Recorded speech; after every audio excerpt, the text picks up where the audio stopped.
ओम श्री परमात्मने नमः। अथ नवमोऽध्याय। श्री भगवानुवाच इदन्तु ते गुह्यतमं प्रवक्ष्याम्येन सूयवे ज्ञानं विज्ञानसहितं यज्ञात्वा मोक्षयेषु वा। राजविद्या राजगुह्यं पवित्रमिदमुत्तमं प्रत्यक्षावगमं धर्म्यं सुसुखं कर्तुमव्ययम्। अश्रद्धधाना पुरुषा धर्मशास्त्र परन्तप अप्राप्य मां निवर्तन्ते मृत्युसंसारवर्त्मनि। मया तदमिदं सर्वं जगदव्यक्तं मत्स्थानि सर्वभूतानि न चाहं तेष्वतिदाह न च मत्स्थानि भूतानि पश्यामि योगमैश्वरं भूतभृन्न च भूतस्थो ममात्मा भूतभावनः। यथाकाशस्थितो नित्यं वायुः सर्वत्र महान् तथा सर्वाणि भूतानि मत्सानित्युपधारय। सर्वभूतानि कौन्तेय प्रकृतिं यान्ति मामकाम् कल्पक्षये पुनस्तानि कल्पादौ विसृजाम्यहम् प्रकृतिं स्वामवष्टभ्य विसृजामि पुनः पुनः। भूतग्राममिमं कृष्णम् अवश्यं प्रकृतेर्वशात् न च मां तानि कर्माणि निबध्नन्ति धनञ्जय। उदासीनवदासीनम् असक्तं तेषु कर्मसु मयाध्यक्षेण प्रकृतिः श्रूयते सचराचरं। हेतुनानेन कौन्तेय जगद्विपरिवर्तते। अवजानन्ति मां मूढा मानुषीं तनुमाश्रितं परं भावमजानन्तो मम भूतमहेश्वरम्।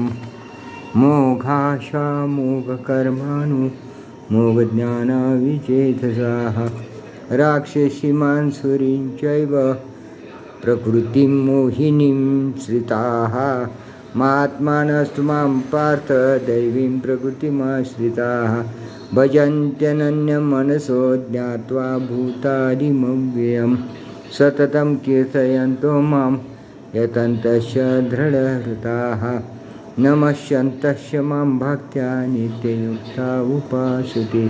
ज्ञानयज्ञेन चाप्यन्य यजन्तो माम् एकत्वेन पृथक्त्वेन बहुधा विश्वतो मुखम् अहं क्रतुरहं यज्ञ स्वदाहमहमौषधं मन्त्रोऽहमहमेवाजम् अहमग्निरहं हुतं पिताहमश जगतो माता धाता पितामहः वेद्यं पवित्रमोङ्कार रुक्साम यजुरेव च गतिर्भर्ता प्रभु साक्षी निवास शरणं सुरत् प्रभवः प्रलयस्थानं निदानं बीजमं तपाम्यहं वर्षं निगृह्णामि निःसृजामि च अमृतं चैव मृत्युश्च सदसच्चाहमर्जुन।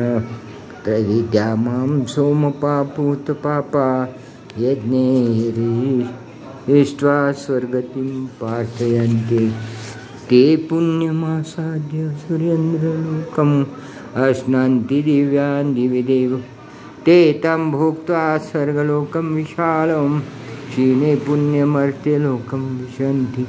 एवं त्रयी धर्ममन्त्रपन्ना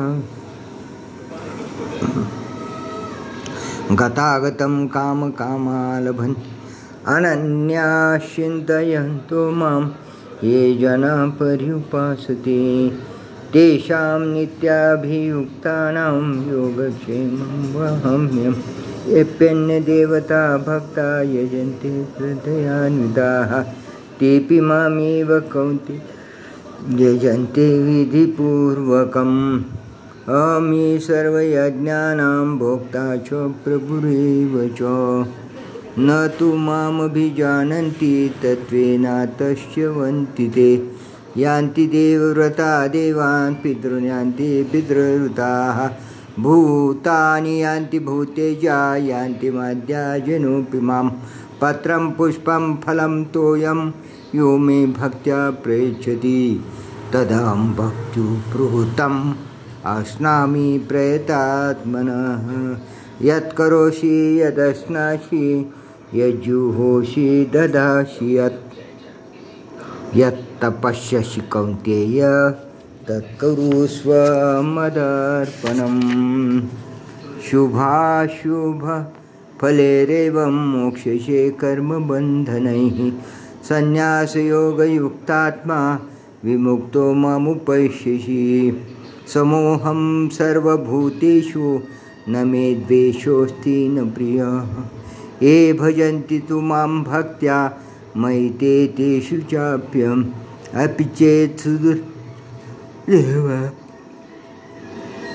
साधुरेव सम्मन्तव्य सम्यग् व्यवसितो हि स क्षिप्रं भवति धर्मात्मा शश्वशान्तिं निगच्छति कौन्तेय प्रतिजानीहि न मे भक्ता प्रणश्यति मां हि पार्थव्यपाश्रित्य एपीषु पापयोनयः श्रियो वैश्यास्तथा क्षुद्रास्तेऽपि यान्ति परां गतिं किं पुनर्ब्राह्मणा पुण्या भक्ता राजर्षयस्तथा अनित्यमसुखं लोकं यमं प्राप्य भजस्व मां मन्मना भव मद्भक्तो मध्यायी मां नमस्कुरु मामि वैशसि युक्तैवम् आत्मानं मत्परायणः।